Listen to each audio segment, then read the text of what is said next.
What is happening, guys? Welcome back to my YouTube channel and to another video. Today we're covering off a really important topic that I think is probably not talked about that often, and that is the art and the importance of the warm-up DJ or the warm-up set. Now, this can certainly apply to both the nightclub DJ and the mobile DJ. In this video, we're going to cover off three key things. So first and foremost, why is the warm-up set so important? Number two, how to actually warm up. How do you pick the music? How do you set the scene? And number three, some tips on how to read a crowd and ensure that you are warming up in the right way. Now, before we get into today's video, I want to talk to you about next week's video. Why? Well, I need your help with it. So as I've hit 3 digits on the subscriber front, by the way, thank you very much. If you haven't done so already, you know where the button is. I'm gonna do my first channel Q&A. The best way I thought to do this would be via Instagram. So follow me on Instagram. The link is up the top there. And you'll see on my story, if you're watching this as soon as it's posted, that there's a question box. Type your question in the box, send it across, and I'll pick some to answer next week. If you missed the story because you're watching this a little bit later, drop me a DM on Instagram and I will try my best to include as many of those questions as possible. Back to today. So firstly, a little bit of a history lesson for you. When I started as a DJ in the high street clubs, the club would open around 9 o'clock in the evening, and you would generally find between 9 and 11 o'clock the DJ in the DJ booth of the main room was a warm-up DJ. And around 11:30 maybe, the main room resident would then take over and DJ for the rest of the night, which was fantastic because it gave a new up-and-coming DJ that opportunity to play in a club environment. As times have moved on, nightclubs have opened later and later due to people going out later and later. So the warm-up DJ, especially in the high street nightclubs, has become rarer and rarer, which is a little bit of a shame to see. As Dan mentioned in the networking video we did a couple of weeks ago, links at the top there somewhere, that's how he got his gigs. He's warmed up for a DJ, that DJ moved on or retired, and he then had that stepping stone into becoming the main resident. So that opportunity has been kind of lost. That being said, you're still going to need to know how to warm up. It's still a really important skill because the likeliness is that in the DJ booth now, it's going to be you all night. Or if you're doing weddings, private events, corporates, again, it's going to be you all night. And it's so important to get it right. So ultimately, you cannot make a cup of tea without boiling the water first. This is a key thing to remember when it comes to the warm-up set. And ask yourself the question, and this is why warming up is so hard. What is more difficult? Playing to a room of people, all of those kind of peak dance floor anthems, to a room full of sort of drunk customers at 1 AM, or going from a completely empty room, avoiding all those big tunes, and slowly building the night, enticing people on to the dance floor. So going from effectively empty to full, which is when you can drop your peak hour set. I know which I would find more difficult. And this is why I enjoy warming up so much, because you get a real sense of fulfillment from going from an empty room to the peak hour. And for all of you that are sat there thinking, God, what is this guy on about? Just stick on a CD. But it's just pure laziness. And especially if you're a new DJ and you've been asked to play all night, if you're just sticking on a CD, you're never going to develop as a DJ.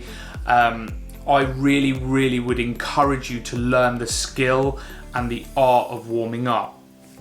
Why it's so important is that it gives you an opportunity to create the atmosphere for the night.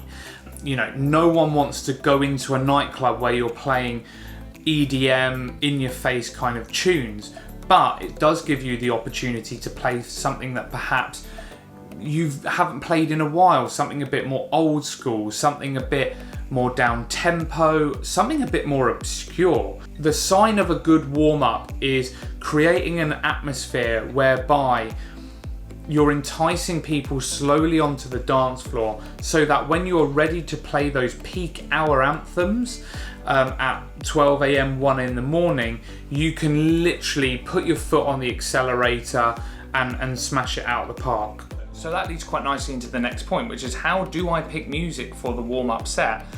Well, ultimately, you want to play stuff that is familiar. Now, you can't play those peak hour anthems that we've spoken about, but playing stuff that is a little bit older, that gets people thinking, oh, you know, I haven't heard this in ages, is usually a good way to start. Play stuff that's slightly slower tempo is also a good consideration to have. I think when you're walking into a venue or you're walking into a party or whatever it may be, if you've got sort of the big, really fast kind of drum and bass EDM or even the big sing-along anthems playing, that's probably not going to be suitable. You've got to think to yourself that you want to create the atmosphere. You don't want to provide such an intense environment to start with on the night.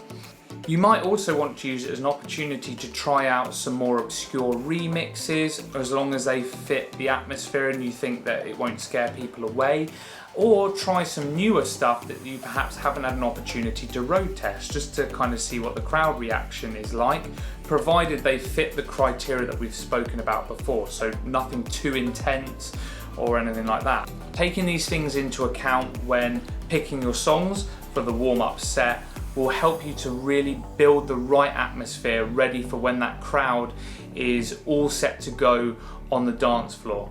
And so we move on to address the final question, which is how do you know that the warm-up music that you're playing or the songs that you select are the right songs for that moment? Well, I would say this is where you really learn how to start reading a crowd, and especially if you're a new DJ, this is where I think you're going to get the most experience and you're going to gain the most knowledge about reading a crowd and what works and what doesn't work. Hence why the whole point of warming up is to actually warm up and not put a CD on. So a couple of tips. Look for people that are tapping their feet, nodding their head. That's always a good subtle way to, you know, they may not be on the dance floor, but it's a good subtle way to suggest that they're enjoying the music that they're hearing. And also as well, notice what people are doing after they've gone to the bar, they've got that first drink. What do they do? Do they stay at the bar? Do they move away from the dance floor and sit down? Or do they kind of start moving slowly towards the dance floor? They may not necessarily get on the dance floor first and foremost. That's not necessarily a bad thing, but if they are moving towards the dance floor, not necessarily getting on it, they might be sort of getting ready to start dancing. Now, in the venues that I play in, which is the commercial high street venues, I generally find that girls tend to be a bit braver in comparison to boys when it comes to hitting the dance floor with fewer people on it.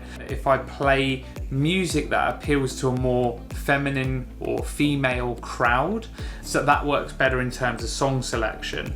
So for me, that means playing things with more vocals in, a good catchy bass line. That seems to work for me. So there we have it, my reasons as to why I think the warm-up DJ or warm-up set is so important. And if you are a new DJ starting out on your journey, warming up is going to be invaluable experience. Not only are you going to gain confidence in your DJ sets, you'll learn a lot about how to pace a night from start to finish. And also, if you are used to only playing one particular style of music, by warming up it will enable you to perhaps try and experiment with 2 or 3 different styles. I hope you found the video useful. Don't forget, next week is a Q&A. Head on over to my Instagram, check my story out, send me a question. I'm going to do my best to answer as many of them as possible.